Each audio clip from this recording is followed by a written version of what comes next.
I thought I'd share a secret today, a little secret about your language, your actions, and how you can become aware whether you are interested in healing your back pain situation or you're actually committed to healing your back pain situation.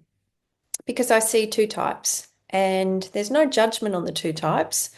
I think most of us start out curious about change, and then when our experience of a problem becomes severe enough or protracted enough, or it starts to affect our relationships or our job or our sports or our finances, then we can rapidly switch over into becoming committed. Where in that moment we make a decision that whatever it takes, we're going to get to the root of this issue and we're going to solve it. So, how do you know? How do I know? Here's some little clues between those that are interested, which I would say they're curious, but they haven't reached the I'm invested stage yet. They say things like, I've tried everything. I hope this works. I'll get to it when I have time. And they tend to do a lot of passive information gathering. They watch free content. They don't take any action, but they're filling their head with lots and lots of knowledge. Um, they might start things, try things for like 2 days and not see any real change, so they give up.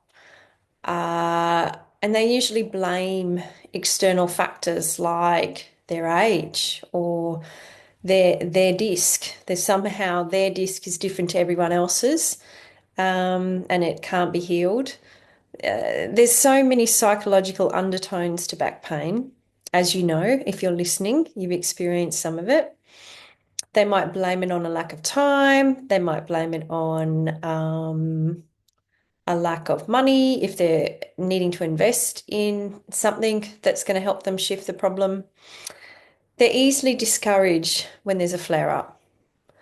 And their mindset, I guess, comes back to they're waiting to be fixed by some miraculous one crack wonder, some practitioner that is yet to have the magic wand that can just do something to them that will make it all go away.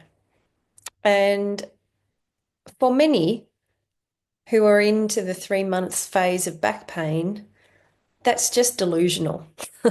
It's just unrealistic, and it's very, very, very rare to experience a one-hit wonder fix that's instant. So often, what happens is you put up with it, you spend a fair bit of time in the I'm curious, I'm interested, but I'm not committed phase. And then you may have the mother of all flare-ups that brings you to your knees, that disables you for weeks on end.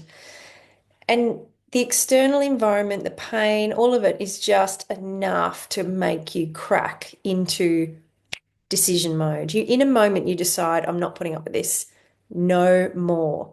And that's a powerful moment. And often when I'm talking to people, they can recall that moment. And whatever it takes to bring someone to that moment is necessary. For some people, it happens early on. For other people, it can take years before that moment comes, before that moment lands. And I'm here to invite you to have that moment sooner rather than later. How does it look when you're committed? It looks like, I made some notes here, you take responsibility for your own healing. You're not looking to someone else. You're not giving your power away to someone else. You're taking responsibility for it. You say things like, I'm ready to do the work. You say things like, even if it's slow, I'm going to show up consistently and reliably.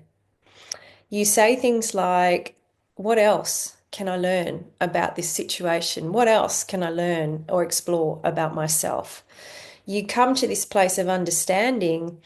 There won't be one thing required, there'll be many things required to explore, practice, and learn about yourself when you're wanting to move and become more than what you are right now. What do your actions look like? You invest time, you invest money, you show up to appointments, you put energy into real solutions, you journal, you reflect, you take part in challenges. We've got the 5 day challenge on at the moment. I'm seeing that. Those that turn up, those that register, those that invest, they're committed. And when they're committed, I'm committed. I will by all accounts admit, after this long in the game, I don't put the same energy into people that I think are curious. And that's okay. I give free content on YouTube for them. I do the podcasts for them. That's all designed to, I guess, if you listen to a repetitive message over and over again, it may bring them to that committed moment.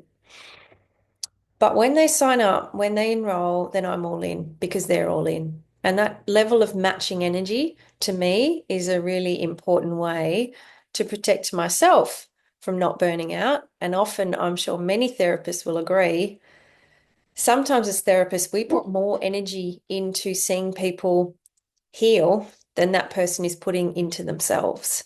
And that's a recipe for burnout as a practitioner. So I tend to try and spot the difference between interested and committed. It's a recurring theme of mine for my own sense of energy retention. Um, yeah, it's an important side note.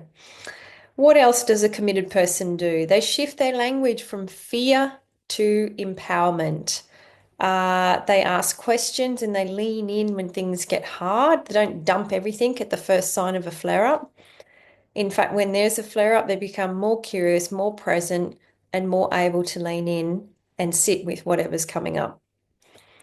They celebrate the small wins and they have that curiosity in the setbacks, which is hard but necessary to move yourself to where you want to be. They have this mindset that it's their body, their journey, and they're willing to meet it fully. That may require many practitioners, that may require many new skills. It will require what it will require. And as I've said over and over, it is different for everybody, but it's possible. And I know I sell that message over and over. It is possible. Most people aren't achieving it because they don't have the knowledge of what's missing in their current approach. And their current approach is very body centric. They're focusing on a few vertebrae between L1 and L5.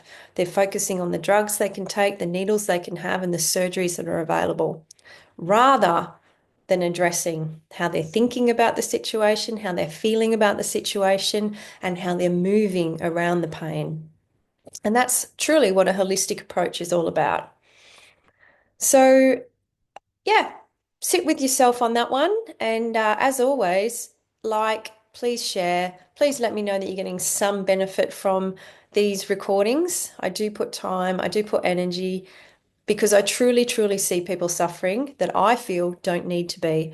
So to keep me invested in the process of educating and sharing with you some ideas that are hopefully going to empower you, uplift you, inspire you, please just comment below and let me know. It really does mean a lot to me.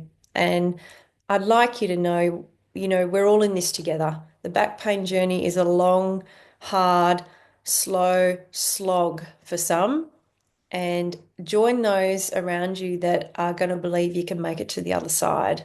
Try and cull those that are not helping you, that are sending you mixed messages, that are giving you negative programming.